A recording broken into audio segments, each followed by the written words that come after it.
Pagi Om Ben, pagi semua. Pagi semua. Ya, ini luar biasa ya Pak Wibisono Djitro ya, dengan prestasi kayaknya ini kalau dibacakan semua ini Cecian, ini ya kayaknya bisa nih kita bacakan nih. Yang pasti sih semua ini hampir tiap tahun ini. Yuk ya. kita baca gantian ya Pak Dodi. Ya. Cincin yang baca aja deh. Ya, oke. Ini luar biasa ya achievement-nya Pak Wibisono Djitro dari Surabaya. Yang pertama adalah 2 kali Star Club sebagai produser di tahun 2004 dan 2005. Kemudian 2 kali Star Club Leader di tahun 2006 dan 2017. Wow, udah 20 tahun dong. Terus MDRT di 2007, Elite Star Club Producer di 2015, 5 kali Double Star Club Leader di 2007, 2008, 2010, 2014, dan 2015. Kemudian Double Gold Star Club di 2016, 6 kali PCC Leader. Wow. Di tahun 2011, 2012, 2013, 2018, 2019, dan 2020. Luar biasa ya, ini pasti grupnya besar banget nih. Kemudian yang gak kalah hebatnya lagi, 4 kali Presiden Club. Wow, keren banget. Ayo tepuk tangan dong. Di tahun 2011, 2013, 2019, dan 2020.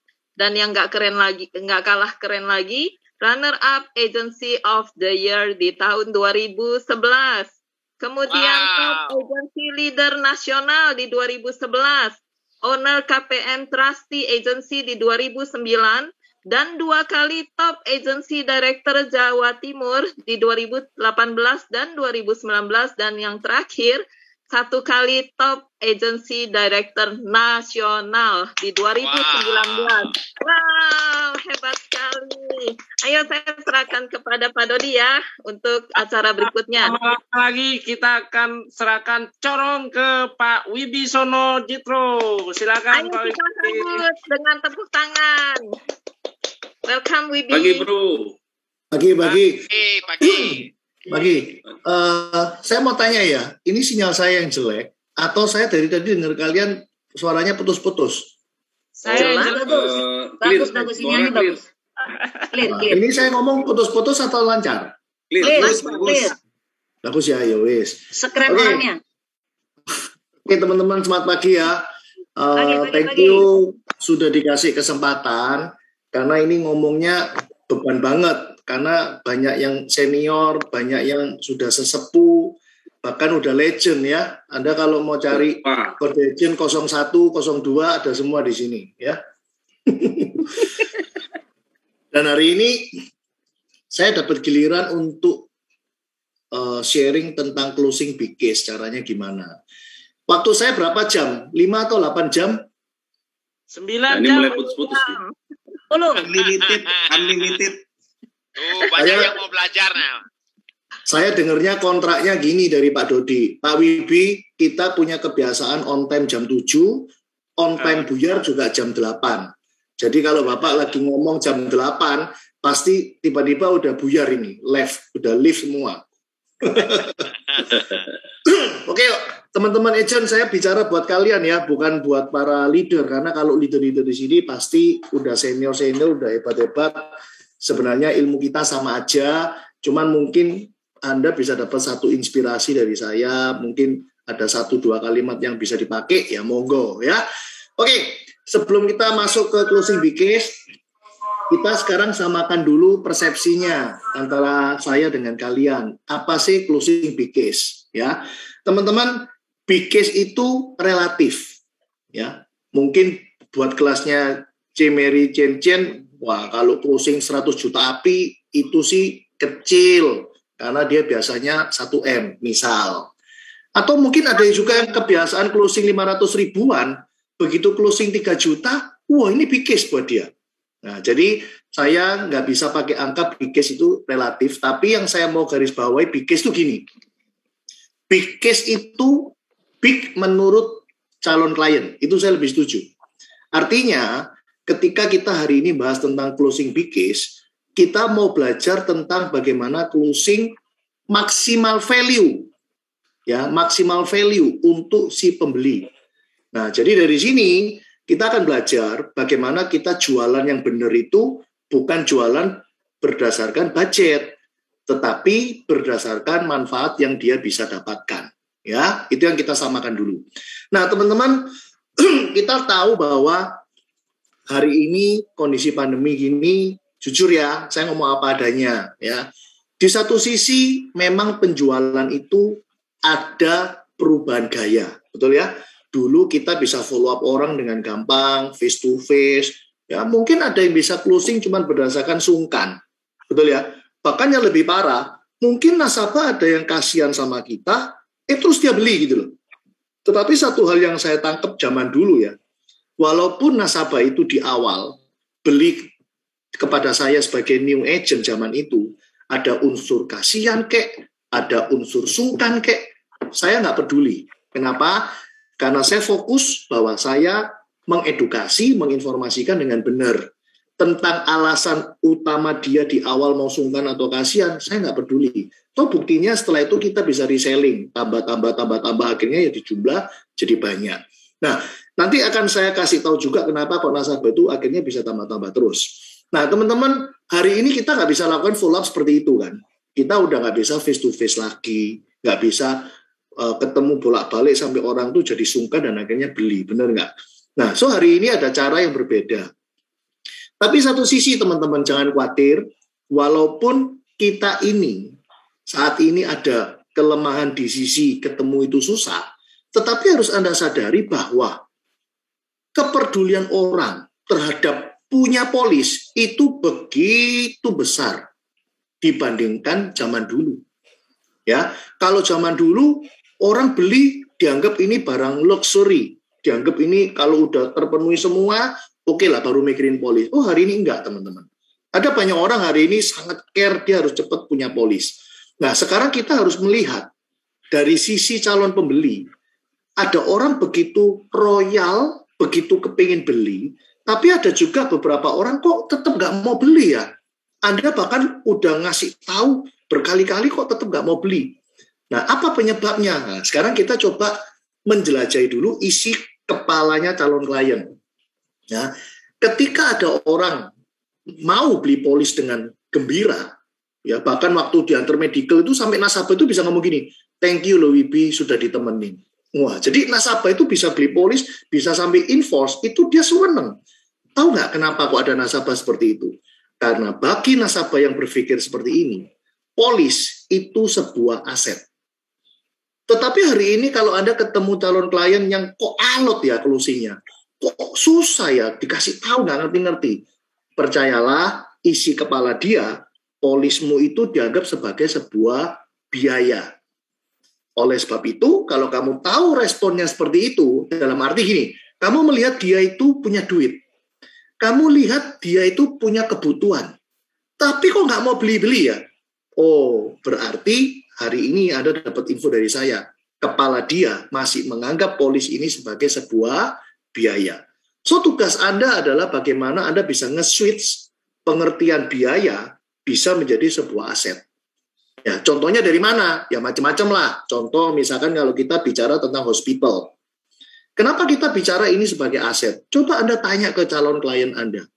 Kalau hari ini ada teman dekat saudara yang tiba-tiba masuk rumah sakit zaman COVID kayak gini, menurut lu bisa habisin premi berapa? Menurut lu bisa habisin biaya berapa? Suruh dia jawab sendiri, teman-teman. Dia pasti akan bisa sebut banyak. Nah, tanya lagi, banyak itu seberapa banyak? Dia pasti akan katakan ratusan juta, teman-teman. Bahkan mungkin Anda bisa tanya, misalkan gini, Pak Dodi, boleh tahu nggak, ada nggak sih teman sekolah, teman main, teman hobi, tetangga, kayak atau saudara, yang mungkin sudah beneran pernah masuk rumah sakit? Pak Dodi ada yang tahu nggak? Terus Pak Dodi jawab, oh iya, saya ada, misalnya gitu. Pak, waktu itu Bapak ingat nggak habisnya berapa? Pernah tanya nggak? Teman-teman dari situ aja Anda udah bisa nge-switch. Sebenarnya ketika orang punya PPH, disitulah terjadi aset. Kenapa? Anda udah pasti punya black card ATM yang nilainya itu belasan miliar minimal. Bener kan? Kita kalau ngomong bronze A aja, berapa? Sudah pasti dapatnya berapa? 2 plus berapa? 8 kan? Berarti 10M kan? Bahkan yang 2 itu nanti pelan-pelan jadi 3,5 kan? Berarti kan Anda dapatnya berapa? 11,5 M. Itu ATF 11,5 M. Nah, contoh lagi, ya saya kasih contoh langsung ya untuk trial close-nya orang-orang yang beli PPH terus pikir-pikir. Saya kasih contoh nih. Ada orang usia 48, ini pengalaman pribadi. Waktu itu saya setting bronze A, preminya 1.500.000. Waktu mau di closing, dia bilang pikir-pikir. Saya cuma ngomong gini aja sama dia, C, coba sekarang dihitung ya. Saya sambil gambar itu ya, umur 48. Nah, saya bilang, lu hari ini premi 1,5 juta, berarti 1 tahun 18 juta. Kalau lu bayar premi terus 20 tahun, berarti 360 juta. Saya langsung tambah ngomong gini, lu berarti sudah buang duit 360 juta. Saya bilang gitu. Cakep ya, 1,5 kan 18, dikali 20 tahun kan 360 juta. Nah, terus saya tambahin umur dia juga. CC hari ini umur 48. Kalau CC 48 ditambah 20, C, umur CC berapa? 68. Nah, terus saya tanya, C, dari umur 48 sampai umur 68. 68 loh, C. Saya tekenin gitu loh, 68. Menurut lu bisa nggak ada resiko masuk rumah sakit? Menurut lu ya apa? Dia jawab sendiri, bisa.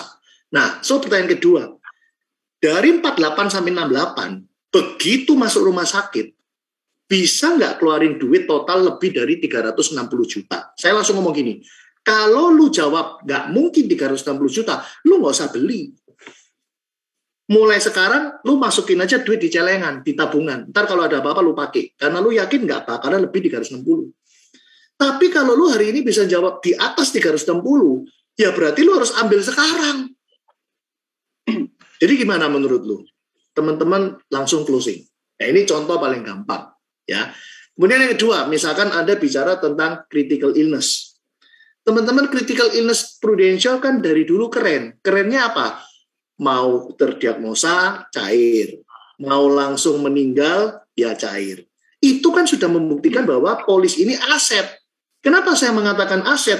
Saya mau tanya, perjalanan hidup kita semua, 452 orang yang hari ini hadir.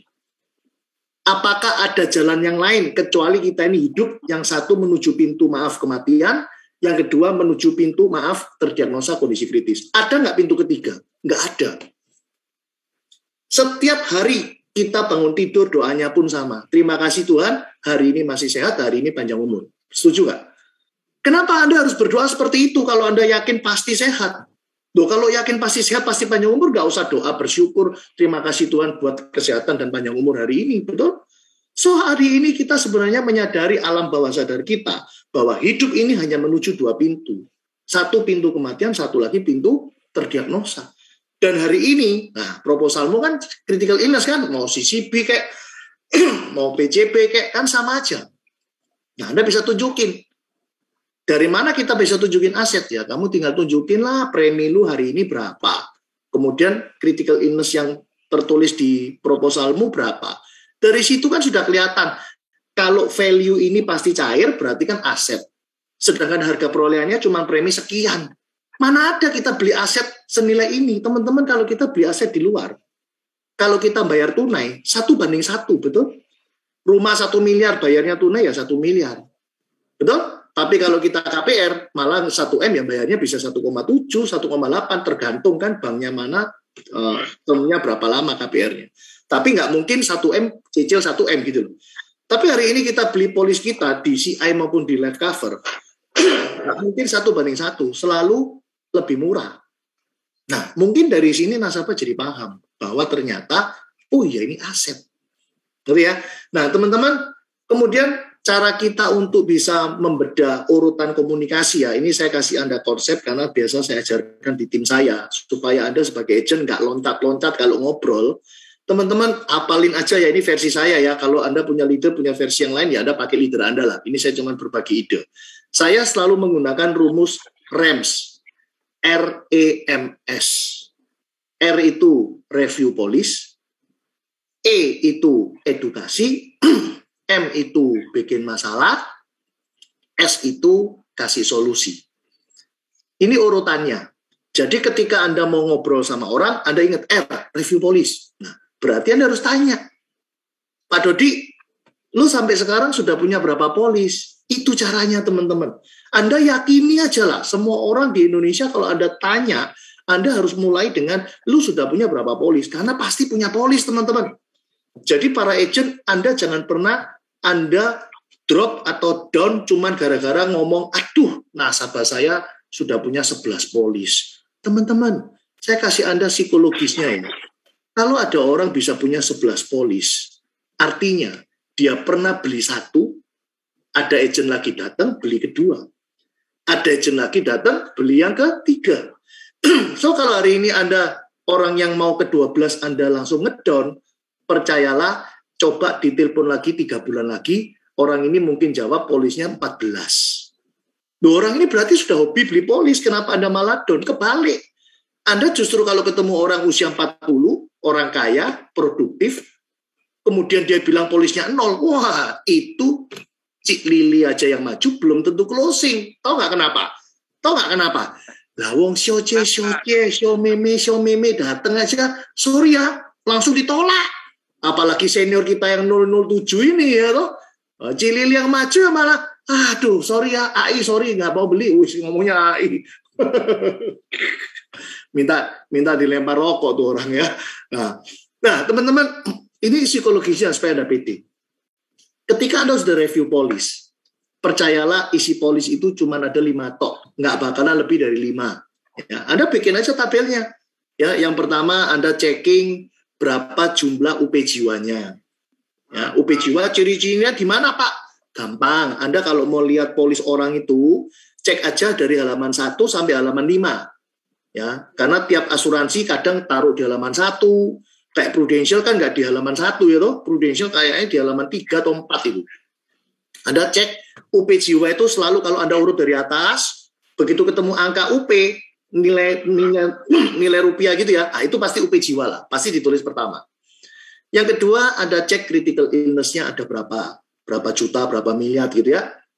Nah, critical illness cirinya ya gampang, asal Anda nggak buta huruf aja pasti ngerti kok. Krisis cover, critical illness kayak gitu loh. Nggak bakalan critical illness itu jadi kata-kata aneh-aneh, misalkan jadi Dodi Bebens, nggak mungkin, ya pasti kelihatan jelas, ya.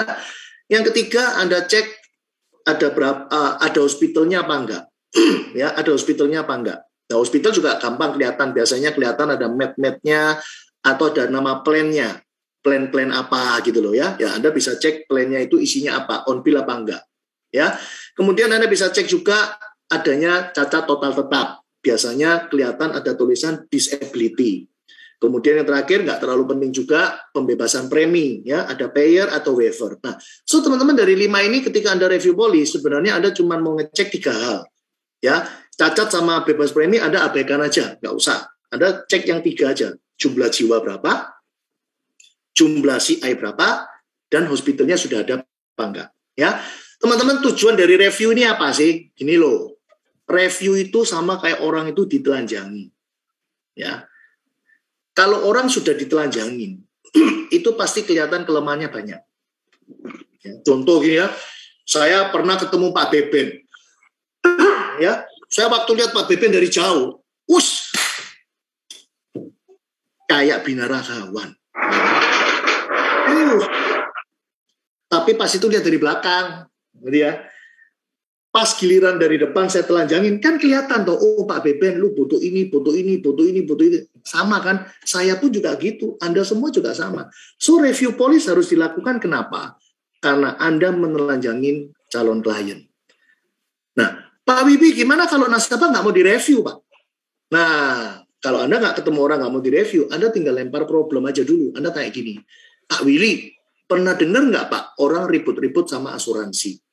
Pak Willy pernah dengar nggak orang sampai ngesu-ngesu ribut sampai di koran lah, sampai wah rame-rame? Pernah dengar nggak? Pernah. Nah, itu kasusnya sama kayak Bapak. Kenapa? Punya polis nggak tahu isinya, Pak. Coba sekarang saya tanya sama Bapak. Bapak ingat kayak polis isinya apa? Bapak ingat nilai persisnya, value-nya berapa? Teman-teman saya jamin, nggak ada orang yang ingat. Nggak ada orang yang ingat. So, saya yakin Anda pasti berhasil review. Kalau nasabah tetap ngotot nggak mau direview, Anda harus bisa berpikir dari arah berlawanan. Orang nggak mau direview. Satu pasti yang dia pikir, habis direview pasti aku mau closing. Orang pasti mikir gitu, betul kan? Nah, kalau orang ngasih sinyal seperti itu, Anda langsung ngomong begini, Pak Dodi jangan khawatir Pak, saya jamin, saya nggak mungkin nawarin Bapak. Enak kan? Kalimatnya udah jelas loh, Pak Dodi jangan khawatir, saya jamin saya nggak mungkin nawarin Bapak. Terus Anda mungkin naik gini ke saya, loh Pak Wibi kalau ngomong di awal gitu nggak closing dong. Teman-teman, percaya saya, cara ini efektif. Di awal ngomong begini bukan berarti endingnya nggak closing. Kenapa? Kan belum ditelanjangi. Kan masih sesi R kan, masih review kan. Yang penting goal awal review polis kita berhasil. Itu dulu. Oke, next review selesai. Kita lakukan edukasi. Edukasi ini kita jelasin satu persatu fungsinya meninggal itu apa. Fungsinya CI itu apa, fungsinya hospital itu apa, jelasin satu-satu. Nah, sudah clear, masuk ke masalah. Teman-teman, Anda bisa lihat, dengan kapasitas orang ini seperti ini, istrinya ibu rumah tangga, anaknya 4, suami aja tulang punggung, UP-nya cuma 2 miliar, CI-nya cuma gopek 500. Hospitalnya nggak on bill lagi, misalkan seperti itu. Anda bisa lihat kelemahan sebegitu banyak kan. So problemnya bisa Anda keluarin dengan simple. Tunjukkan rasa empati. Selling with empathy itu powerful. Caranya gimana? Ya Anda tinggal tanya, Pak Dodi, menurut Pak Dodi ya, Anda kan udah ngintip tuh, misalkan nih ya, CI-nya 500 juta. Saya tinggal tanya gini, Pak Dodi, sorry saya lupa. Istri kerja apa ya Pak sehari-hari? Pak Dodi terus jawab, oh istri saya jaga anak Pak. Terus kita kan padahal sengaja gitu loh. Tanya begitu karena kita tahu dia ibu rumah tangga. Terus saya tahu anaknya 4 kan. Kita pura-pura tanya, Pak anak lu berapa ya? Saya lupa, 3 atau 4 ya? Dia jawab 4. Banyak juga ya Pak ya, anaknya 4. Wah Pak, ngomong-ngomong berarti istri ini benar-benar apa ya, berpegangan ke Bapak aja ya. Kan ibu rumah tangga ya Pak ya? Iya. Pak, saya mau tanya aja ke Bapak. Kalau misalnya nih Pak ya, kita punya teman, dia tulang punggung, istrinya ibu rumah tangga Pak. Anaknya 4, teman Pak, ini nggak ngomongin Bapak loh, ngomongin teman kita gitu loh. Terus suatu hari orang ini terdiagnosa cancer kayak, terdiagnosa stroke kayak, dapat bantuan 500 juta gitu loh. Pak Dodi, menurut Bapak, teman kita ini gimana ya Pak? Dapat bantuan 500 juta, terus nggak kerja lagi, istri ibu rumah tangga, anak 4. Menurut Bapak gimana Pak? Finansial keluarga ini terus gimana menurut Bapak? Dia bisa nilai sendiri teman-teman. Jangan bikin orang ini jadi subjek. Ada teman kita. Nanti ya, teman kita. Saya yakin Pak Dodi akan langsung ngerti maksud kita. Dan dia akan berkata, nggak cukup. So, menurut Bapak, yang cukup berapa ya Pak mestinya? Anda nangkap sampai sini? Kita jual manfaat, bukan jual budget. Oke ya?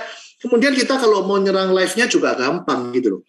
Kita bisa aja ngomong kayak gini misalkan, Pak Dodi dulu waktu kecil, anak-anak masih kecil-kecil, Pak Dodi pernah nggak tinggal keluar kota bareng sama istri, Pak? Siapa tahu dia bilang, pernah. Nah gitu ya. Kalaupun nggak pernah ya kita masukin ke rel, Pak. Kalau kita waktu itu punya anak, waktu itu masih 2, Pak, masih kecil-kecil. Terus kita mau pergi sama istri, Pak, 3 malam gitu. Di rumah ada si pembantu gitu ya. Kira-kira kita pergi gitu aja atau kita tanya sama pembantu, mbak tolong cek di kulkas persediaan makan buat anak-anak buat 3 malam cukup nggak? Anda pasti ngomong kayak gitu teman-teman. Dan si suster mungkin akan jawab, oh nggak masalah Pak, bisa buat seminggu kok malah. Oke, Anda pergi dengan tenang. Benar nggak Pak Dodi? Anda pasti orang akan ngomong, ya betul, kita pasti cek. Pak, kalau kita punya teman, Pak, teman kita ini habis pergi, ini nggak pulang, Pak. Kira-kira apa yang perlu disiapin? Kalau dia punya 4 anak, Pak, dia cuma nyiapin ninggalin 2 miliar. Menurut Bapak cukup apa kurang ya, Pak? Anda nangkep ya maksud saya? So, bikin masalah, disitulah letak Anda akan closing. Dan Anda selalu menjual value dan value dan value. Dan mungkin ketika akhirnya berhasil closing, ketika Anda tunjukin proposal, misalkan nih, CI 5M misalkan, atau life cover 10M misalkan ya, ini saya contoh aja. Kan keluar preminya kan? Begitu keluar premi, nasabah pasti mendelik, nggak nyangka kok preminya segitu, betul? It's okay. Teman-teman ingat ya, Kalau klien itu kaget sama premi, Anda closing. Loh kok bisa? Teman-teman, kalau orang nggak minat sama barang kita, nggak minat sama produk lu, dia nggak bahas premi. Dia dari awal udah langsung nggak minat. Betul? Jadi Anda ini harus pandai melihat sinyal closing dari awal. Ya, sinyal closing itu udah kelihatan sejak Anda melakukan ini. Waktu proposal muncul itu udah kelihatan sinyal closing. Nah, kalau memang ternyata seperti itu problemnya, Anda tinggal langsung ngomong, oke Pak, yang penting Bapak tahu gambarannya kan Pak, kalau Bapak maunya 5M, premi itu segini. Nah, sekarang tinggal Bapak yang atur. Bapak bersedianya, Bapak mampunya yang nggak ganggu itu yang berapa? Coba deh bikinin yang 4 juta dulu, misalkan. Teman-teman dari sini, Anda sudah pasti dapat langganan. Kenapa? Dia butuh 5M, belinya 2M dulu ternyata. Berarti Anda nanti 6 bulan lagi boleh dong ingetin. Halo Pak Dodi, Pak, wah saya dengar-dengar lihat-lihat dari Instagram, saya lihat Bapak tambah maju, Pak, tokonya saya lihat tambah rame. Ya puji Tuhan ya Pak, tambah berkat ya. Oh iya Pak, ya gimana Pak, lancar-lancar ya? Iya, pokoknya ngobrol dulu lah ya. Akhir-akhirnya kan Anda ngomong gini, Pak Dodi, saya sebagai konsultan Bapak cuma mau ngingetin sih. Bapak ingat nggak dulu waktu kita ngobrol, kebutuhan Bapak sebenarnya 5M loh Pak. Ingat nggak? Ya Bapak pasti ngomong, oh, iya. Nah Pak, mumpung ada rezeki, Bapak mesti tambah Pak. Terserah Bapak mau tambah berapa, yang penting Bapak tambah. Kenapa saya sarankan ini Pak? Karena kesempatan beli nggak setiap hari bisa. Saya lihat Bapak hari ini lagi sehat, Bapak mesti beli Pak. Yang kedua, Bapak mumpung belum ulang tahun Pak, karena kalau ulang tahun Bapak pasti nanti lebih mahal Pak. Jadi mending ambil sekarang kalau saya saranin. Pak, kira-kira saya aturin nambah 1M gimana Pak? Nangkep ya? Anda pasti ada langganan nih, reselling terus. Karena Anda dari awal closing-nya versi pakai benefit, bukan pakai premi. Nah, kalau Anda punya kebiasaan, setiap kali Anda prospek, ayolah Cilili, cuma 1 juta Cilili. Jadi Cilili itu seakan-akan kalau beli polis di kamu, seakan-akan itu cuma karena dia merelakan uang 1 jutanya. Dia nggak ngerti kenapa harus beli gitu loh. Nah, inilah kesalahan-kesalahan dasar yang sering kali terjadi. Dan itu jangan Anda lakukan lagi ke depannya. Ya. Nah, teman-teman, kemudian saya akan tunjukin ke Anda dalam kondisi pandemi ini, menurut saya loh ya, segitiga proteksi kita sekarang berubah. Anda pasti semua agent pernah diajarin leader Anda, segitiga proteksi itu nunjukin kita kebutuhan yang mana lebih diprioritaskan. Betul?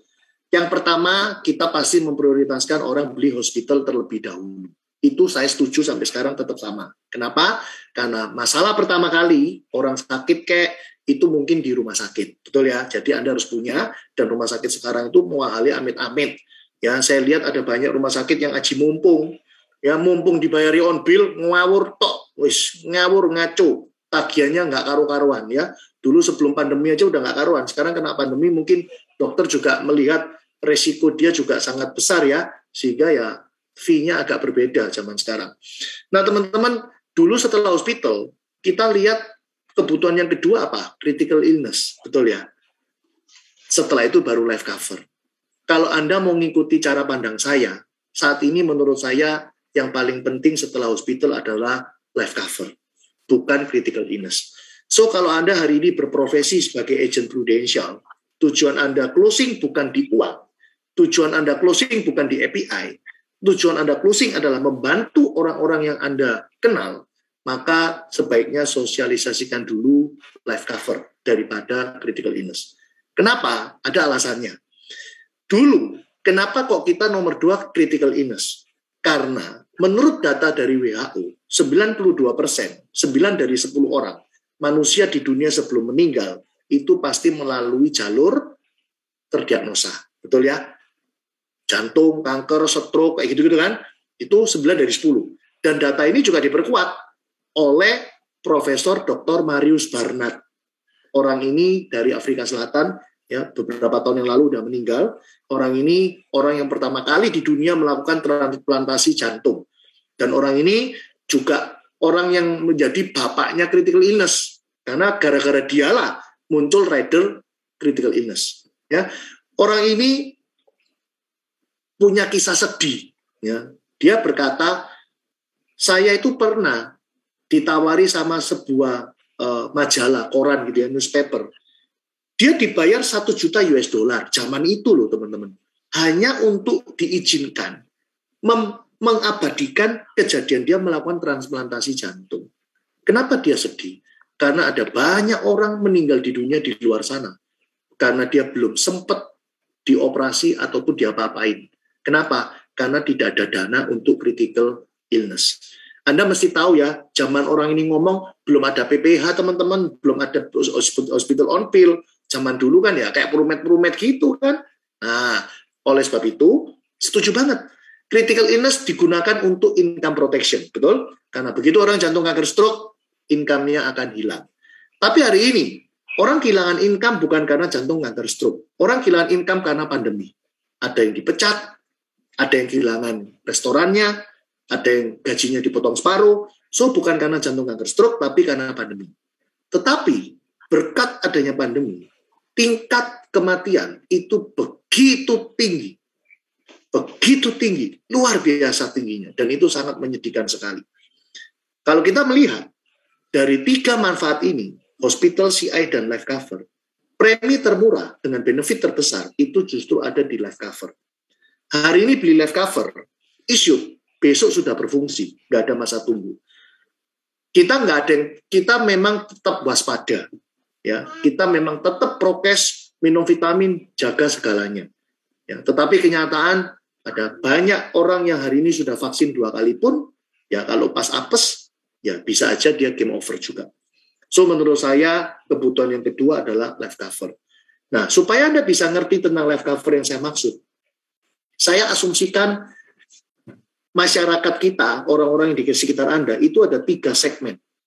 Segmen low, segmen medium, dan segmen atas, high.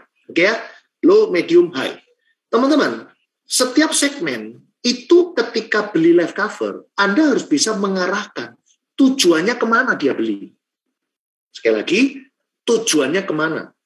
Orang itu mau beli kalau ini dianggap aset. Itu tadi yang di awal kita sampaikan, betul? Nah, so hari ini, Anda akan belajar dari saya, life cover untuk orang-orang di kelas low, itu sebagai apa? Nah, menurut saya, itu bisa dianggap sebagai sebuah opportunity untuk merubah keadaan finansial generasi berikutnya. Nggak percaya? Coba aja Anda cek. Mungkin mereka yang hari ini beli Prucintas 200.000 aja. Ini saya ngomong market low loh ya. Makanya saya ngomong pakai premi 200.000. Coba Anda cek. Dapatnya berapa? Ratusan juta. Bagi mereka, itu sangat worth it. Dan kita mesti bantu itu. That's why Prudential mengerti kebutuhan masyarakat, muncullah Prucintas 100.000. Gitu kan? Jadi sekali lagi tujuan untuk mereka yang market low adalah opportunity. So Anda harus sampaikan ke mereka, ini opportunity. Opportunity apa? Opportunity untuk generasi keduamu bisa finansialnya lebih baik. Ya, cobalah Anda, saya kasih contoh. Orang-orang bakul sate keliling itu. Anggap satu tusuk sate 10.000. Kalau dia setiap hari sisihkan 30 tusuk sate, kan 10 kan 10.000. Betul? Nah, kalau 30 kan berarti kan 30.000. Saya nggak tahu di Jakarta berapa. Saya rasa kalau dia cuma nyisihkan 30 tusuk sate, itu enteng. 1 bulan sudah bisa 1 juta rupiah. Coba dihitung. Pemilik sate itu kalau bisa spend premi 1 juta aja, kira-kira dapat life cover berapa, teman-teman? Besar. Itu yang untuk kelas low. Kemudian untuk kelas medium. Nah, orang kelas medium ini boleh dibilang soge banget juga enggak. Dibilang melarat juga enggak. Mereka ini di tengah-tengah. Dan tipe-tipe orang yang di tengah ini punya kebiasaan suka nabung. Mereka ini tipe orang yang memplanning segala sesuatunya. Oh, nanti anakku SMP kira-kira uang pangkal sekian. SMA butuh uang pangkal sekian. Oh, yang kuliah kepingin di situ uang pangkal sekian. Saya mesti siapin dari sekarang. Itu kebiasaan orang-orang kelas medium. Sangat well planned terhadap sebuah perencanaan. Nah, teman-teman, fungsi life cover buat mereka hari ini adalah untuk memastikan perencanaan keuangan itu terjadi, walaupun terjadi resiko yang tidak diinginkan di tengah jalan. Gitu ya, contoh dia beli life cover 2 miliar. Saya yakin kalau sampai ada resiko terjelek, ya 2 miliar itu bisa untuk menjamin, memastikan perencanaan finansial yang sudah dia lakukan. Ya, dan teman-teman, kembali lagi kalau kita bicara tentang aset, wah, polis kita kalau kita bicara perwarisan, percinta, semuanya kan duit juga bisa kembali. Jadi boleh dibilang bahasanya sederhananya titip uang, betul? Cuman titip duit aja kan, nanti duitnya juga bisa diambil kalau dia mau. Ya contoh lah paling gampang kalau kita bicara perwarisan. Ya, orang beli perwarisan sebenarnya cara mikirnya simpel-simpel aja. Cara mikirnya boleh nggak gini? Sekarang anggap anak saya umurnya 17 tahun. Ya, saya beli ini perwarisan. Ternyata 25 tahun lagi, anak saya menikah dengan suami yang orang kaya. Dan saya pikir-pikir lagi uang pertolongan ini nggak cocok buat dia. Udah nggak ada artinya buat dia. Teman-teman, saya ambil aja duit saya. Kan ada nilai tunai terjamin ditambah cash booster. Betul? Saya tahu cash booster memang tidak ada jaminan. Tetapi percayalah cash booster itu pasti ada. Kalau sampai cash boosternya 0 terus, berarti prudensialnya ada something wrong. Ya, cash booster itu pasti ada. Cuman tetap tidak boleh dikatakan dengan kata-kata pasti. Oleh sebab itu, di ilustrasi tetap ada istilah rendah, sedang, tinggi. Kalau sampai cash booster itu nggak ada, berarti prudensial gawat. Jadi pasti ada, percayalah. Dan kalau Anda perhatikan, nilai tunai terjamin di perwarisan, itu rata-rata sekitar tahun ke-25, itu sudah break-even point semua, dengan jumlah premi yang dia setorkan. Ya, nah, kemudian kalau untuk yang market high, buat apa? Teman-teman, market high ini boleh dibilang orang-orang kaya. Asetnya banyak, SPT-nya mengerikan, gitu kan ya. Nah, Anda harus bisa mengarahkan. Kenapa orang kaya ini tetap butuh life cover? Teman-teman, ada aturan di Indonesia. Kalau lu punya harta di SPT di bawah 400 juta, ketika lu meninggal dunia, itu langsung bisa pindah aja ke istri lu atau suami lu atau ke anak-anak lu. Tapi kalau lu punya SPT hartanya lebih dari 400 juta, mau nggak mau, ada namanya proses untuk pemindahan, dan itu dikenakan fee. Ada biaya balik nama, BPATP, biaya notaris, dan itu kurang lebih 7%.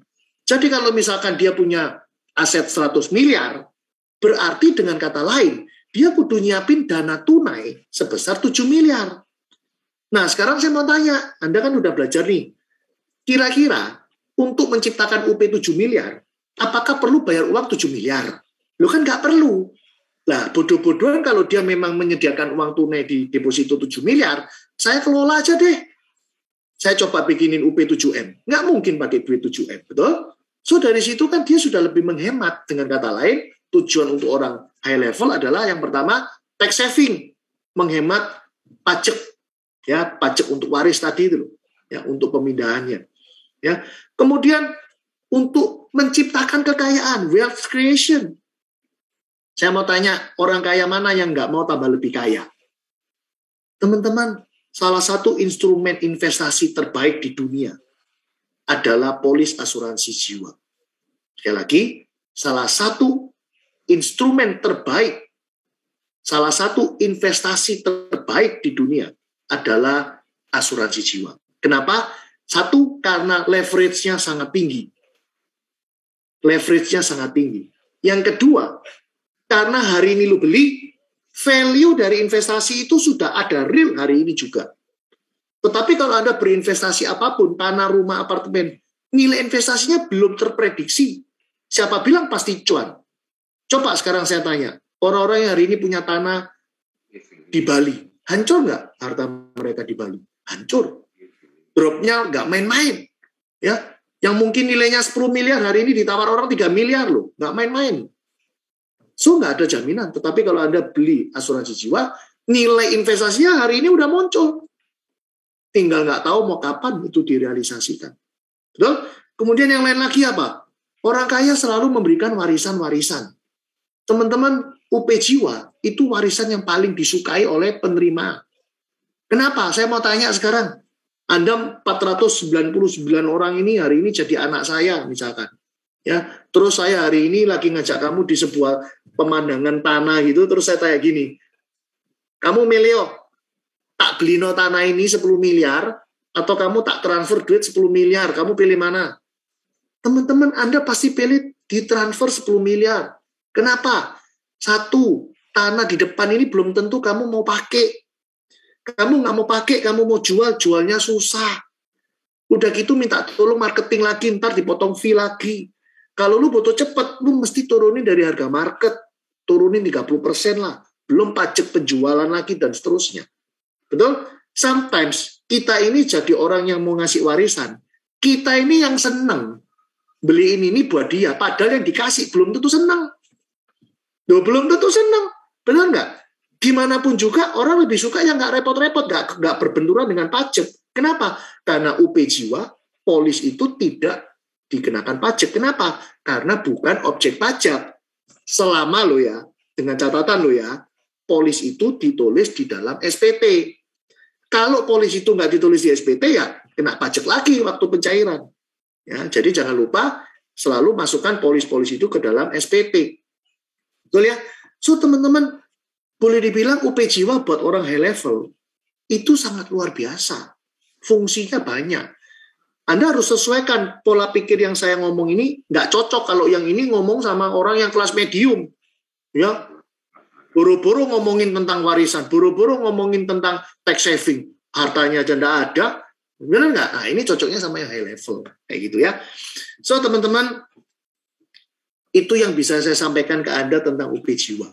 Nah, sekarang, ya, yang terakhir, saya mau tunjukin ke Anda bagaimana cara menghitung kebutuhannya. Tadi kan saya bilang, jualah kebutuhan. Jangan jual preminya. Nah, teman-teman, kalau kita mau menghitung cara simple ya, berapa kebutuhan lu nih kalau kita mau ngitung simple? Hitung aja income per tahun dikali 7. Kenapa kok dikali 7? Ya karena nalarnya begini. Orang begitu dia itu dapat duit sebesar income 7 tahunnya, setidaknya pihak keluarga itu ada masa untuk survive. Ada masa untuk melewati struggle ditinggal si suami. 7 tahun cukup lah. Nah kalau dihitung 7 tahun dia nggak mampu beli, ya coba dihitung 5 tahun. At least Anda punya patokan gitu loh, bukan asal ngomong. Ya, kalau Anda mau levelnya lebih realita, jadi bukan hitungan simple, realita loh ya saya ngomong. Hitunglah tahun ini sampai dengan masa kira-kira dia kepingin produktif, itu berapa lama, itu dikali dengan income tahunan. Contoh, saya misalkan usia 45. Saya sih kepinginnya kerja itu cuma sampai 60 misalkan. Berarti kan saya masih ada masa produktif 15 tahun. Kalau income saya per tahun 100 juta, maka 100 dikali dengan 15. Saya seharusnya beli berapa? 1,5. Misalkan seperti itu. Nangkep ya? Jadi masa produktifnya dihitung. Kalau saya income bulanannya tahunannya 1M, berarti saya harus punya UP 15M. Ini kita ngomong realita UP yang dibutuhkan. Jadi income per tahun dikali dengan masa produktif dia itu masih berapa panjang. Cengli dong, kalau dia sehat terus kan harusnya income itu muncul. Benar nggak? So kita harus hitung itu sebagai angka realita yang dia butuhkan. Nah, kalau Anda mau yang lebih tinggi lagi, kita ngomong angka super, itu udah nggak ada hitungan. Unlimited, teman-teman. Emang kenapa kalau udah punya 100M kepingin jadi 200M? Kan ya nggak apa-apa, betul? Nah, so Anda bisa lihat mau hitungan yang cara seperti apa. Ya, nah teman-teman, saya mau kasih Anda satu joke, tapi ini serius. Serius, tapi ini joke. Saya mau tanya, kalau hari ini kita diizinkan sama underwriting, lu silakan submit orang yang mau mati pun kita terima. Kita pasti prospek di ICU terdekat, betul? Dan ketika kita tanya, Pak, Bu, good news, Prudential mau terima lu, non-medical, beli berapapun oke. Saya mau tanya, kira-kira calon nasabah ini apakah akan menjawab seperti ini? Contoh, jawaban pertama, bentar ya Pak Wibi, saya pikir-pikir dulu. Jawaban kedua, bentar ya Pak Wibi, tak rundingan dulu sama suami. Bentar ya Pak Wibi, tak hitung-hitung budget dulu ya. Teman-teman yang mana yang dia lakukan?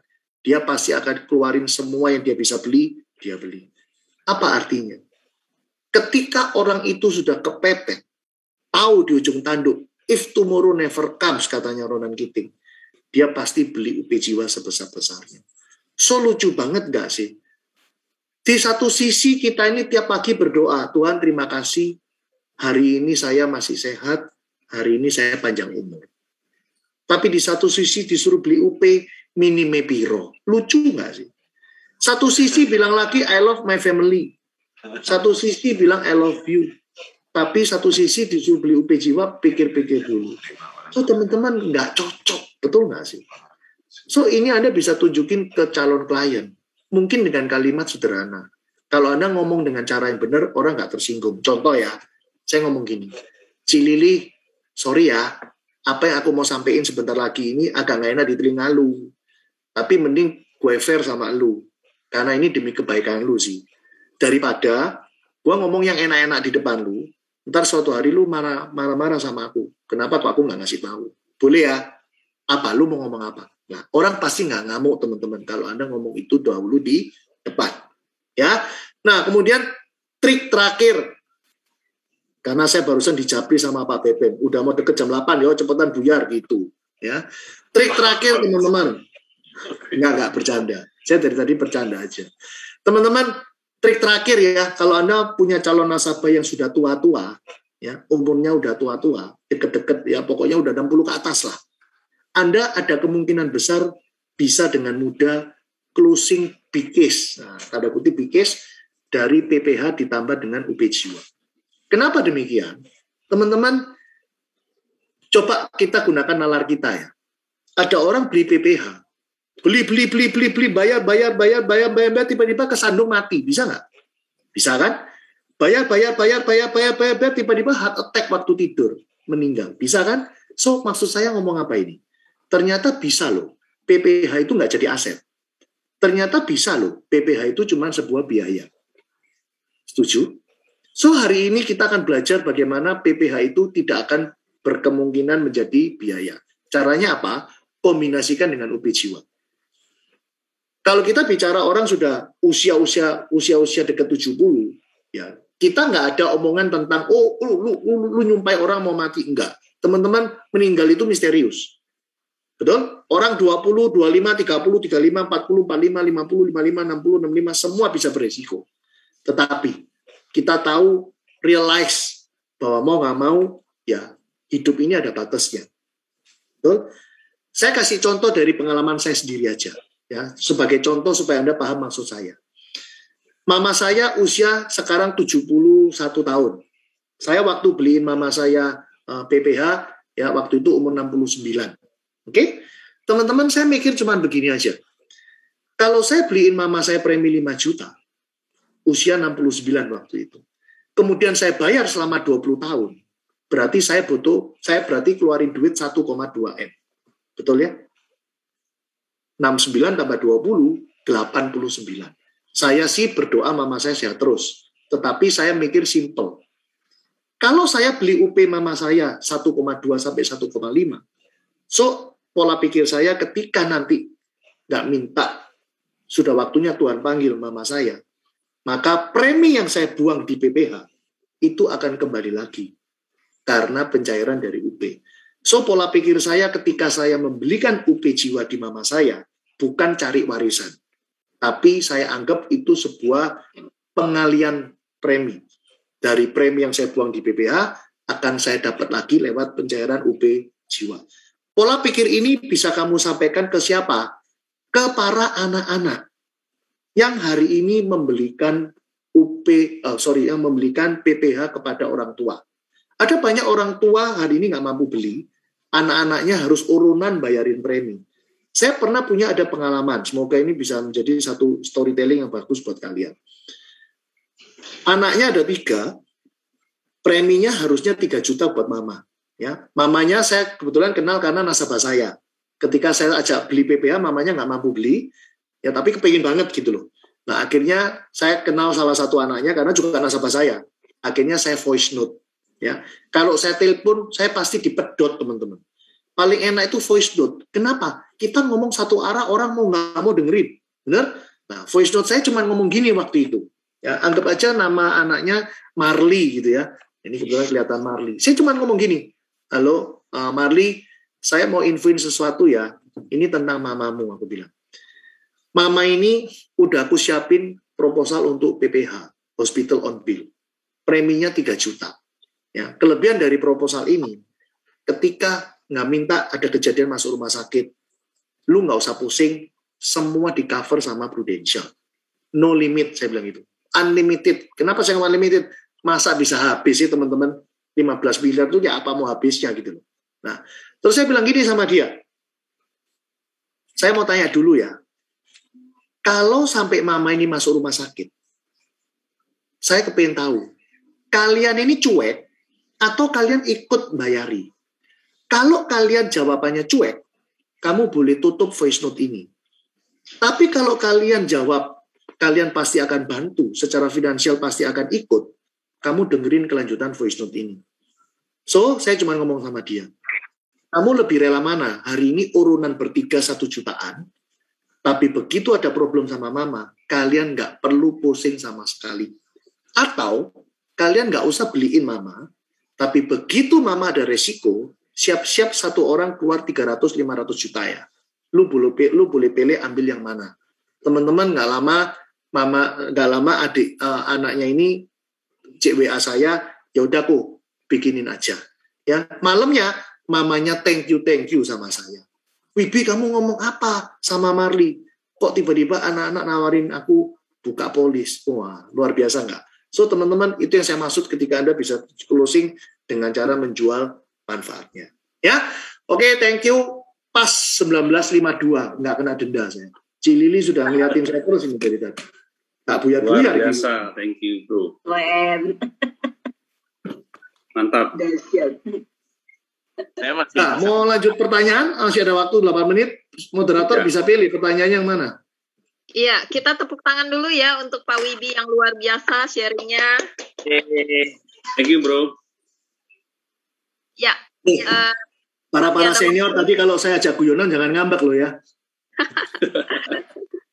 Oke, masih ada waktu. Kan dilarang baper. Jadi Lucu-lucuan. bisa chat kira-kira ada pertanyaan apa yang mau ditanya ke Pak Wibi? Silakan. Pak Wibi. Di chat ada nggak? Pak Wibi, saya mau tanya nih, produk jiwa yang Bapak sarankan tadi di produk PGB atau pewarisan dari Margareta Hung, Cilegon 1. Silakan Pak Wibi. Saya cerita secara global ya, kamu yang tentuin sendiri. Oke? Percayalah Pak Himawan, aktuaria kita, dan Dewan Tim Konsil ketika menciptakan produk kita itu tidak ada yang kanibal. Artinya produk A memakan produk B. Produk C memukul produk D. Itu tidak ada. Semuanya saling melengkapi tergantung view-nya apa. Tujuan belinya apa. Saya kasih contoh. PCB dengan CCB. Oke? Teman-teman, Anda lihat nggak kelebihan PCB kita apa? 1, tahun ke-20 pasti break even point. Pasti. Betul? Sedangkan unit link tidak ada kepastian. Tetapi kalau Anda ingat-ingat kembali, coba diingat-ingat lagi. Dulu waktu kita belum punya tradisional. Musuh kita, kompetitor sudah tradisional. Contoh misalkan Manulife lah. Dia kan sudah punya produk tradisional kan? Waktu itu apa handling objection-mu kepada mereka? Anda nangkap sampai sini? So, kalau hari ini kita ada PCB dan CCB, Anda jangan sampai memakan CCB dengan PCB. View-nya nggak sama. Contoh, tadi kan saya ngomong bahwa kelebihan PCB tahun ke-20 pasti balik 100%. Kemudian usia 88 dijamin juga UP-nya cair. Nah, so bayangkan kalau saya umur 30, saya beli cuma untuk UP 500 juta. Kalau Anda pikir-pikir lagi, umur 30 loh, umur 88 keluar tuh UP saya 500 juta. Anda bisa pikir nggak, 55 tahun lagi, duit 500 juta buat apa? Mungkin cuma bisa beli kerupuk udang zaman itu. Saya nggak ngerti juga kan, karena terlalu panjang. Tetapi, kalau ketika saya beli, walaupun umur 30, walaupun cuma beli UP 500, tetapi saya kebutuhan belinya adalah tahun 20 duitku harus balik loh ya. Saya cuma mau anggap kayak orang titip soalnya. Saya anggap aja UPCI ini buat bonus. Tapi tujuan saya adalah menabung. Nanti tahun 20 harus balik. Ya berarti dia cocok beli PCP. Nangkap sampai sini? Kebutuhannya nggak sama. Yep. PCP kenapa bisa jamin duit itu jadi bertumbuh? Walaupun mungkin cara pengembangannya menggunakan di bawahnya cash fund malah. Ketika Prudential menjamin produk PCP, itu kurang lebih kita menjamin dengan angka sekitar 2% aja di bawahnya cash fund. Kenapa bisa jadi bagus tahun 20 besar? Karena duit itu dari awal sudah diambil lebih duluan sejumlah yang besar. Anda taruh 5 tahun, kemudian di-lock 20 tahun. Anda taruh 10 tahun, kemudian di-lock 20 tahun. Coba Anda bikin PCP 15 tahun. Kenapa kita nggak pernah prefer menggunakan 15 tahun? Karena terlalu mahal. Jaraknya beda banget sama 10 tahun. Kenapa? Karena Prudential nggak sempat nge-lock. Anda cicil 15 tahun, tahun 20 udah harus dibalikin. So, jadi berat. Makanya premi jadi besar. Nah, tetapi kalau ada orang tujuan beli CCP adalah, ya yang penting gue punya dulu lah, CI 1M, 2M, 500 juta. Gue nggak penting nilai tunai. Gue nggak penting, gue anggap nilai tunai itu cuma buat cadangan dana aja. Suatu hari kalau gue mau cuti premi, gue bisa pakai itu duit. Bisa nggak? Kalau view-nya kayak gitu, dia harus beli CCP dong. Ada juga yang mungkin berpikir gini, kalau saya beli CCP, pernah nih ada yang berpikir kalau kita beli CCP, kita bayar COI terus kalau dihitung-hitung sampai umur 85 berapa? Kan jadi lebih mahal. Teman-teman, ada banyak kasus. Contoh polis saya sendiri. Polis saya nggak bayar COI loh malahan. Nah, Anda bingung pasti. Kok bisa Pak Wibi nggak bayar COI? Gimana ceritanya? Teman-teman, saya kan bisa memprediksi. Saya bukan menjamin, tapi saya memprediksi. Gimana cara saya memprediksi supaya akurat? Saya menggunakan fund yang aman, yaitu cash fund atau fixed income fund. Coba kita kembali lagi ke basic. Cash fund itu sangat low risk, bahkan hampir nggak ada risk. Dia bisa kasih return 4%, tapi pasti. Ya, meleseto ya 3% lah. Tapi kalau kita bicara fixed income fund, itu kan boleh dibilang gini, prediksinya ya, kalau pas so-so aja, ya Anda dapatlah 7-8%.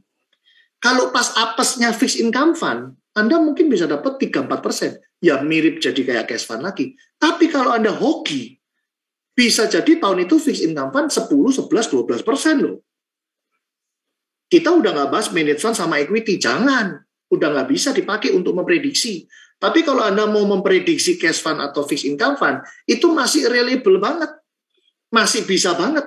Nah, so kalau saya sekarang hari ini punya nilai tunai 100 juta. Kemudian biaya asuransi saya cuma 300.000 misalkan. Teman-teman coba Anda lihat. 100 juta kalau saya pindah ke fixed income fund, dapat 7%, kan dapat 7 juta bunga saya. Sekali lagi prediksi ya, bukan pasti. COI saya 300.000, 1 tahun 3,6. So benar nggak saya nggak bayar COI? Duit saya nggak berkurang dan saya nggak bayar COI. So boleh dibilang analisa bilang bahwa kalau beli unit link COI-nya mahal itu nggak benar. Kalau Anda bisa menyediakan nilai tunai yang besar, Anda bisa nggak bayar COI loh. Gimana cara Anda bisa memberikan nilai tunai besar? Ya Anda harus bayar premi rutin sampai belasan tahun terlebih dahulu. Dan itu pun juga tergantung komposisi di awal kan. Tapi kalau kita bicara unit link untuk kepentingan menghemat, kalau Anda savernya digedein, ya beli PCP lagi aja. Benar nggak? Kan PCP itu sebenarnya kelihatannya, Anda kan nggak kelihatan dapurannya PCP kan. Taunya pokoknya beres seperti itu kan. Itu kan pasti ada saver yang gede banget di situ. Tapi Anda nggak kelihatan. Makanya perlu bisa ngembangin 20 tahun lagi BEP.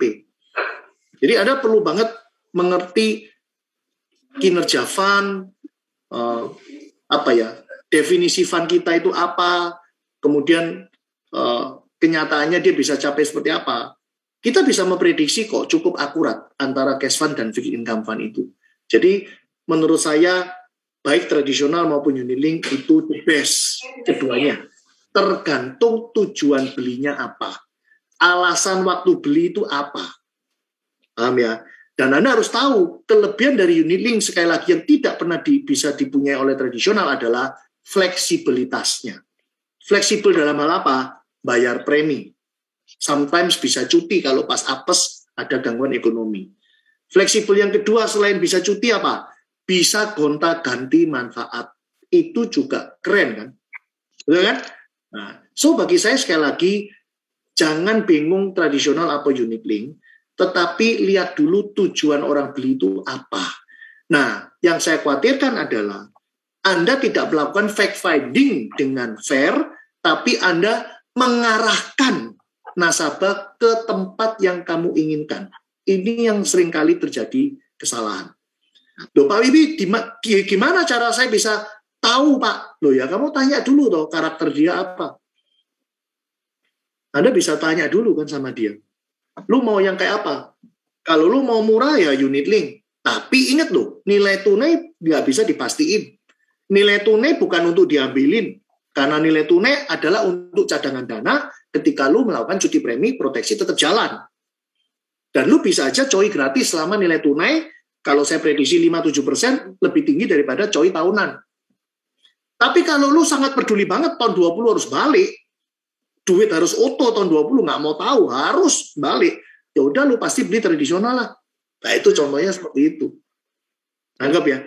Life cover pun juga demikian. Kalau kita beli perwarisan, ya pasti sampai umur 99. Tapi pertanyaan saya gini loh, ini ngomongin UP berapa dulu? Lah kalau UP yang dibeli UP kecil, emang lu mau tungguin sampai umur 99? Waktu cair juga nggak ada arti kan? Coba dengan budget yang sama kalau dipindah ke long term misalkan, itu bisa jadi berapa? Nah, so balik lagi kan, kebutuhannya apa? Kalau kebutuhannya adalah fokus ke UP, nggak peduli nilai tunai, ya lu belilah long term. Tapi kalau fokusmu adalah duit harus balik, karena saya berfokus beli polis ini kayak orang nabung, duit saya harus kembali, ya lu mesti beli perwarisan atau percinta. So sekali lagi teman-teman, semoga Anda dengerin saya ini bukan tambah bingung, tapi Anda jadi ngerti bahwa oh penjualan itu bukan berarti kita yang ngarahin orang gitu loh. Tapi kita harus membantu dia kebutuhannya kemana. Nangkep ya maksud saya? Kebutuhannya fokus ke UP atau fokusnya ke nilai tunai? Anda harus menguasai itu teman-teman. Dan ini kalau dibahas, kayaknya Cilili mesti transfer saya dulu 5 juta per jam. Wibi jangan dulu Wibi. Ini yang nanya banyak banget nih. Oke, saya mau kasih kamu kenapa semangat jadi yang bayar saya ya? Karena lu paling senior. Karena lu paling senior. Masa minta sama yang junior kan nggak pantas. Mintanya sama yang paling senior dong. Setuju. Ntar kita janjian di pojokan deh sambil rokokan. Oke, buat teman-teman yang udah ucapin terima kasih nih di chat. Ternyata banyak banget, tapi juga gak kalah banyak ya pertanyaannya, masih ada 8 nih Wibi. Jadi bagaimana nih solusinya? Silakan. Lu kalau ngelanggar jam 8 lain kali lu mesti ngelanggar terus loh. Padahal selama ini on time jam 8 kan? Saya takut nanti bayaran dia minta nambah nih. Tambahannya maksimal 15 menit. Nah itu Bos Willy udah ngomong. Ya. Oke, saya lanjut ya Wibi dengan pertanyaan audiens ya. Ini yang nanya Rika Rikmawati. Dia bilang kombinasi antara PPH dan UP Jiwa itu satu polis atau beda polis? Kalau saya sarankan lebih baik kalau Anda jualan PPH itu polis tersendiri. Supaya kalau Anda terjadi upgrading atau apa itu nggak mengganggu. Itu menurut saya. Jangan dicampur dengan rider yang lain. Lebih bagus dia berdiri sendiri. Nah ini satu tambahan ya. Kalau Anda sesuai kebutuhan ya. Anda ketemu orang usia-usia agak mepet-mepet 65-70 gitu ya. Anda tanya saya PPH atau PSS mana lebih baik. Menurut saya Anda lebih bagus jualan PSS. Serius. Kenapa? Kalau Anda jualan PPH, Anda pasti bingung pasang term di berapa. Dan nggak menutup kemungkinan ada masalah di situ nanti. Karena premi akan mahal kalau Anda mau pasang term 99. Tapi kalau Anda jual PSS itu ada jaminan pasti bisa diperpanjang apapun kondisi si nasabah. Dan mengingat usia juga sudah segitu, ya logikanya loh ya, premi PSS dibanding dengan premi PPH dengan asumsi tidak ada repricing sama-sama, premi PSS akan menjadi lebih mahal ketika pembayaran premi sudah masuk sekitar tahun ke-15. Nangkep maksud saya? Contoh, Anda bikin aja ilustrasi 2 orang yang sama tanpa memandang ada repricing ya. Coba Anda cek Yang satu pakai fixed income fund, anggap yang versi sedang, yang satu PSS bayar terus. Kan tiap tahun naik kan, otomatis kan bisa diprediksi sekarang. Nah, Anda bisa cek sebelum 15 tahun, total yang dibayar di PSS dibandingkan dengan yang di PPH. PPH berarti cara ngitungnya gini, nilai tunai yang terbentuk dikurangi dengan total premi yang dibayar. Ternyata masih lebih irit PSS gitu loh. Nah, mengingat usia nasabah udah dekat 70, kalau Anda mau menghemat, ya harusnya Anda beli PSS. Maka biar saya. Tapi kalau usianya masih muda, seharusnya beli PPH. Kenapa? Karena tingkat represinya kita nggak tahu. Ketika PPH repressing, PSS juga pasti repressing. Lebih mahal juga pasti sama. Ya, tapi kan pemakaian dia jangka panjang, jadi dia bisa cuti premi dan lain sebagainya. Sekali lagi, unit link itu kelebihannya ada dua. Selain dia fleksibel di cuti premi, ya Anda juga bisa menghemat COI. Dengan cara apa? Bayar premi dulu dengan rutin agak panjang, setelah itu Anda cek nilai tunaimu, itu mungkin sudah cukup untuk bayar COI. So, kenapa Anda harus tetap isi premi di situ? Lebih baik kemampuan premi di situ dibeliin polis baru. Polis lama dicuti premiin. Dengan asumsi nilai tunai cukup loh ya. Nangkep maksud saya. Kalau nilai tunaimu masih kecil kamu cuti premi, ya bodoh loh berarti. Ngerti ya? Lama-lama cepat habis dong malah. Jadi biasakan kalau mau cuti itu, karena situasi nilai tunai udah berlebihan. Cukup untuk dipotongkan ke COI tanpa mengurangi nilai tunai itu turun. Kalaupun turun karena kita memprediksinya meleset, turunnya nggak akan banyak kan? Contoh, saya memprediksinya pakai 7%. Ternyata tahun itu 5%. Kan 2% nggak worth it gitu loh. Ngerti maksud saya? Nah, itu maksud saya. Tapi tahun depannya saya yakin pasti akan terjadi rebound. Anda bisa cek sekali lagi fixed income fund itu, seapes-apesnya, 3-4% Anda dapat. Hoki-hokinya, Anda bisa dapat 10-12%. Kalau stabil, dia bisa 7%. Ori aja 7%, apalagi reksadana kan. Harusnya di atas ori gitu loh. Nah, itu menurut pandangan saya. Ini subjektif ya, disclaimer on. Anda ikutin aja ajaran leader Anda. Oke, kita lanjut ya, Wibi. Thank you. Ini pertanyaan dari Yogi Dwi Krisnanto. Waktu pengalihan biaya polis PPH diganti dengan UP, besarnya UP jiwa itu, polis dijadikan 1 atau 2. Sama ya tadi. Kemudian, Pak, tadi saran ke nasabah polis dilaporkan SPT. Yang dilaporkan besar UP-nya atau preminya? Yang dilaporkan di SPT ini ya, kalau yang ya ini konsultan macam-macam ya. Tapi kalau menurut saya yang benar, karena seiring dengan gaya prudensial, itu gini. Nah, ini kemarin ada yang tanya saya jawab sekarang. Polis itu yang ditulis nomor polis. Ya, kemudian yang sebagai pengurang kasnya itu adalah nilai tunai 31 Desember yang diemailkan oleh Pru ke klien. Untuk polis unit link, nilai tunai 31 Desember. Untuk polis tradisional, yang ditulis adalah nilai tunai pada polis. Oh, yes. Ya, lanjut ya, Wibi, thank you. Ini ada pertanyaan dari Mariana Daud. Pak Wibi, jika calon nasabah sudah 65 tahun, kita jual UP sampai 99, atau jual link term ya, sampai usia berapa baiknya jika jual link term? Kalau menurut saya ya, usia yang bisa ditoleransi secara psikologis itu make sense, jualan link term itu harus minimal 20 tahun. Harus minimal 20 tahun. Contoh kalau Anda umur 30, ya bolehlah beli 55. Anda usia 40, ya belilah 65. Ini yang make sense. Tapi kalau dia sangat menguasai banget unit link, menguasai ngerti alteration lah, top up lah, dan semuanya, Anda boleh kasih yang terdekat. Contoh ya, saya waktu umur 41-42 aja, saya belinya 55. Karena saya ngerti cara kontrolnya loh. Anggap ya. Karena saya ngerti cara alter dan lain sebagainya. Dan ingat tetap resiko ditanggung penumpang. Artinya saya sangat ngerti resikonya. Dan teman-teman jangan khawatir. Kita kan beli life cover. Life cover itu toleransinya paling rendah. Anggap ya. Toleransi apa? Toleransi sakit maksud saya. Kalau Anda kepingin tahu toleransi yang paling sensitif, yaitu pembelian PPH. Sensitif yang kedua agak ringan, ya beli CI. Tapi yang paling tidak sensitif itu link term, life cover, itu nggak sensitif. Dan anyway ya, kita bicara unit link. Ketika kita melakukan alteration, termnya saya pindah ke 99.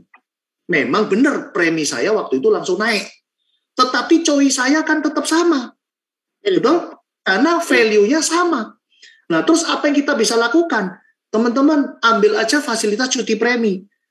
Ya, Tapi ketika ada cuti premi yang normalnya seharusnya lu bayar, Anda harus tetap nabung sendiri. Nanti di situasi tertentu, ketika Anda lihat nilai tunai udah mulai kurang, Anda langsung lakukan top up. Tapi dengan cara, kalau polis PAA enak sih, langsung top up. Tapi kalau polis PGB atau PSGB, Anda harus kirim dulu form penghentian cuti premi.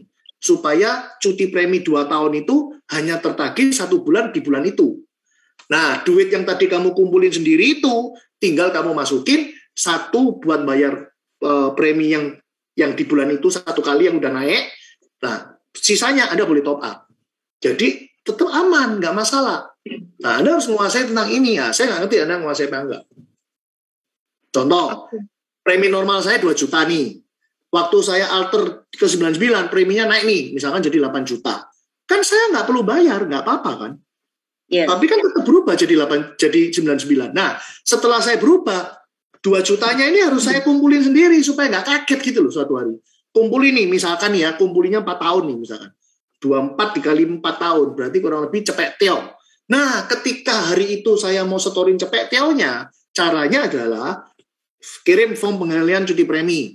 Dari duit 100 itu, 8 jutanya buat bayar premi bulan itu. Sisa 92 saya top upin. Nilai tunai kan langsung naik. Betul? Nah, setelah itu kontrol lagi kan. Kontrol apa? Ya antara nilai tunai dengan COI. Dan satu hal yang Anda harus ingat. Tiap bangun tidur doamu apa?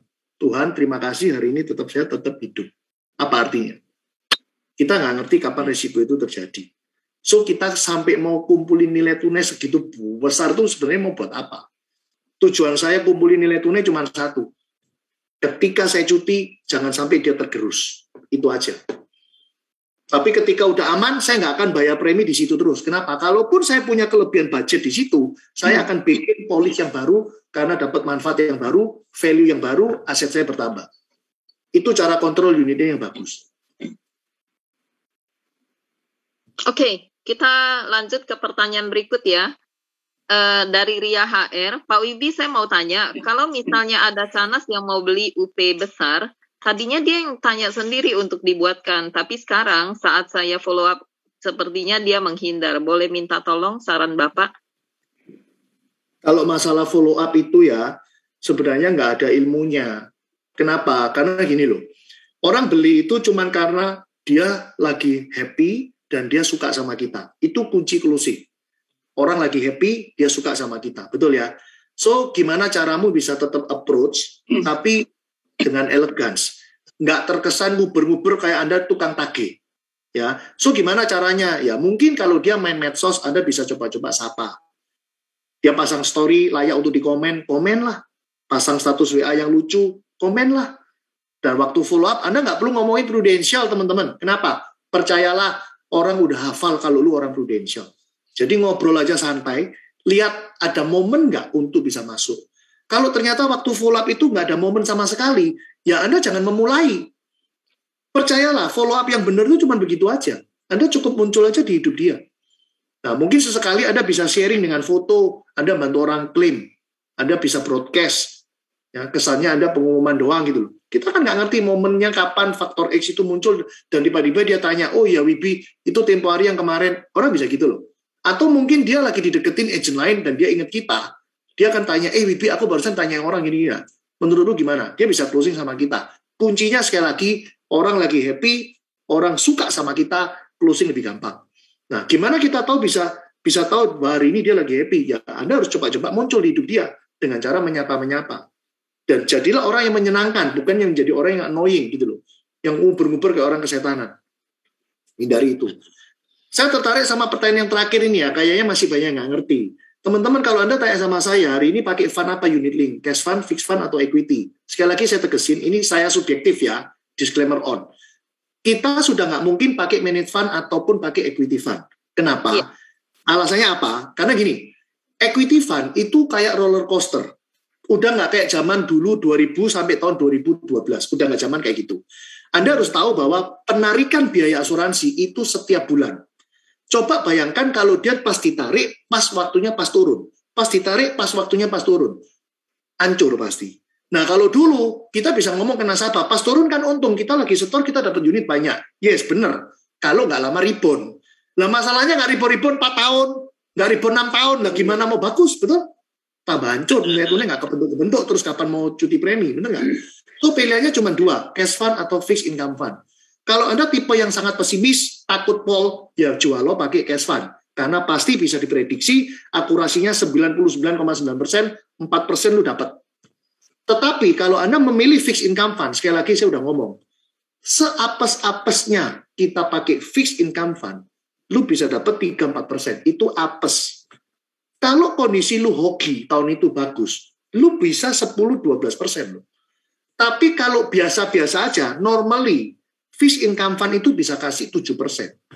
Oleh sebab itu, kenapa di proposal kita yang rendah sedang tinggi, sedang kita untuk fixed income fund itu 7%. Itu achievable.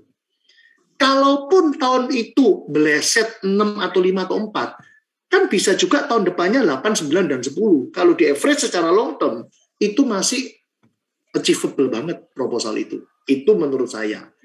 Ya, so kalau kamu tanya ketika cuti premi lebih baik pakai apa? Ya saya pakai fixed income fund lah. Kenapa? Karena saya masih berharap siapa tahu tahun ini 10%, siapa tahu tahun ini 8%.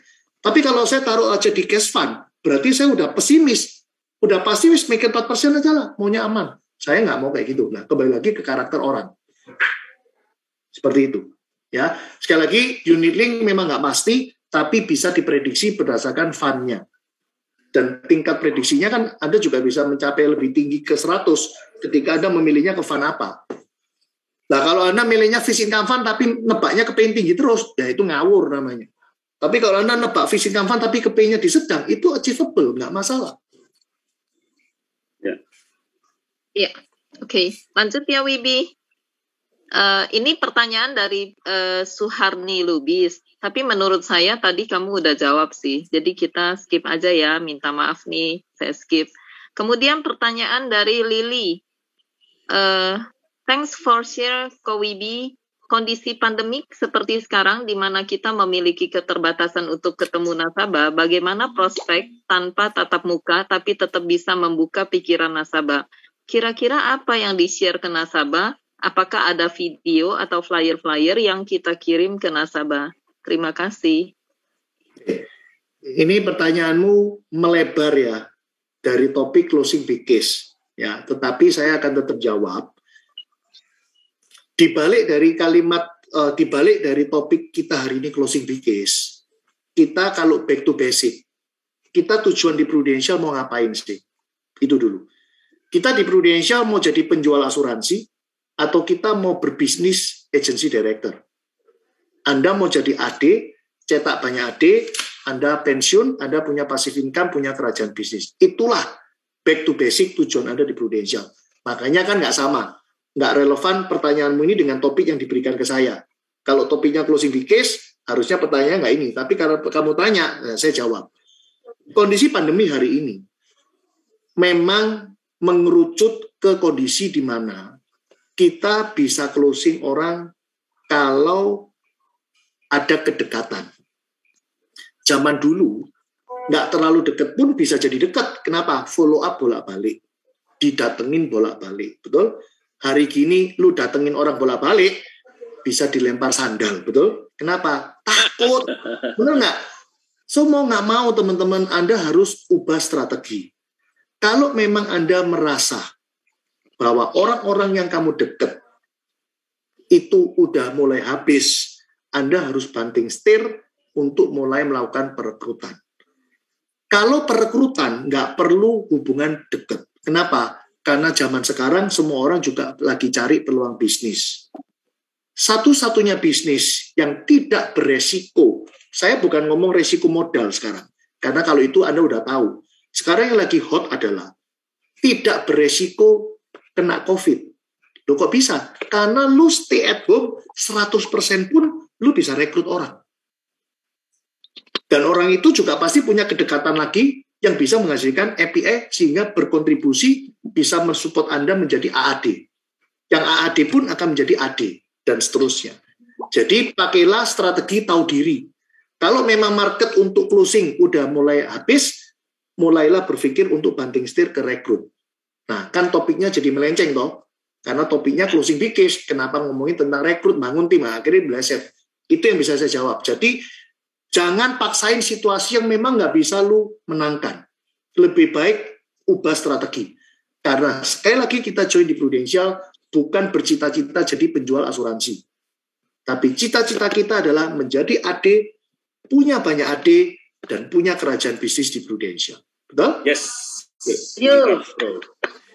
Oke, teman-teman, karena waktunya sebenarnya sudah overtime, jadi kita close aja ya pertanyaannya. Soalnya saya udah baca-baca, udah dijawab juga sama Pak Widi.